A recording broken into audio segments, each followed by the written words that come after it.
एक ठिकाणी म्हणजे भोकरदन मध्ये आपल्याला पराभव पत्करावा लागलेला आहे. काय सांगता? हे बघा, सन्माननीय नारायण कुचे यांनी एक सत्ता अंबडशी आणले.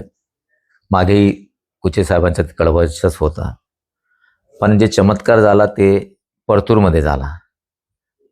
मग तिथली नगरपालिका कित्येक दिवसापासून जेतलिया साहेब हँडल करतात, पण पहिल्यांदा तिथं भारतीय जनता पार्टीचा नगराध्यक्ष झाला. त्यासाठी मी बबनदादा लोणीकर आणि राव लोणीकरला दोघांनाही कॉंग्रॅच्युलेशन करतो. आणि राहिला भोकरदनचा हा मतदार जर बघितला पण तर मुस्लिम समाज मोठ्या प्रमाणात मतदार आहे आणि त्यांचं रुझान काँग्रेस किंवा राष्ट्रवादी काँग्रेसकडे असतात. आणि गेल्या कित्येक दिवसापासून जे नगरपालिकेच्या निवडणूक आहेत त्यात काँग्रेस किंवा राष्ट्रवादीला लीड असतात. या विधानसभात जेव्हा दानवे साहेबांचा चिरंजीव उभा होता तेव्हाही त्या भोकरदनमध्ये ते राष्ट्रवादीच्या तुतारी जे आहे त्याला लीड होतं. मग त्यात त्याचा पराभव म्हणून म्हणजे पराभव नैसर्गिक पराभव असतात ते, म्हणजे तुम्ही असं समजू नका की मी केलं पराभव, तसा नाही आहे. ते कोणाच्या मुळाने तिथला मुस्लिम मतदार जे निर्णय घेणार तिथला नगराध्यक्ष होतो. पण तिथंही आम्ही सेकंड नंबरवर आहे आणि मागच्या वेळी जे आमचे नगरसेवक कमी होते यावेळी वाढून आले आणि काँग्रेस तिसरा नंबरवर गेली ना. भोकरदन मध्ये आम्ही सुपडा साफ केलेला आहे. सिल्लोडच्या विजयानंतर अब्दुल सत्तार असा मानलेला आहे. अगोदर सत्तार सीटला मी कॉंग्रॅच्युलेशन करतो. चांगल्या मताने त्यांचा मुलगा आणि त्यांची नगरपालिका आली.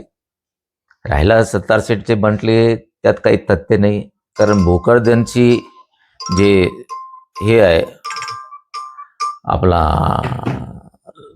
मतदार, ते तर मुस्लिम मतदार मोठ्या प्रमाणात आहे आणि मुस्लिम मतदारचा झुकाव तुतारी लावून तुतारी निवडून आली. फुलंब्री भोकरदन मधील लोकांनी सिल्लोडमध्ये प्रचार केला असं. हे बघा, प्रचाराला तर मी वसमतला पण गेलो, प्रचाराला मी कुठेही जातो. प्रत्येक जण आपल्या पार्टीचा निवडून यावं म्हणून कोणी कुठेही जातो, त्याचा असा अर्थ निघत नाही. स्वतःच्या गावाची खुर्ची वाचू न शकलेल्या सिल्लोडचा विचार करत होते असं ते म्हणतात. मी आता तुम्हाला तिसऱ्यांदा ते सांगतो पत्रकार महोदय, तिथं सामाजिक जे हे म्हणजे वोट ऑफ जे असतात, वोटिंग करणारे बहुसंख्यक मुस्लिम समाज आहे आणि मुस्लिम समाज जे निर्णय घेईल तेच होता. मुस्लिम समाज या तुतारीकडे गेलं म्हणून तुतारी निवडून आले. सिल्लोडमध्ये तुम्ही आमच्या काही बिघडू शकत नाही, पण आम्ही भोकरदन मध्ये तुमच्या बिघडवले. भोकरदन फुलंब्री आम्ही बिघडून दाखवले. नाही तसं काय असं म्हटलं. हे सगळे घडामोडी जे घडत आहे आपल्या शायरीतून काय उत्तर द्यायला याच्यावर अनोख्या शायरी? त्याला आता हे बघा, आम्ही सध्या दुविधा मनस्थित आहे, कारण युतीचा आता घटक झालो.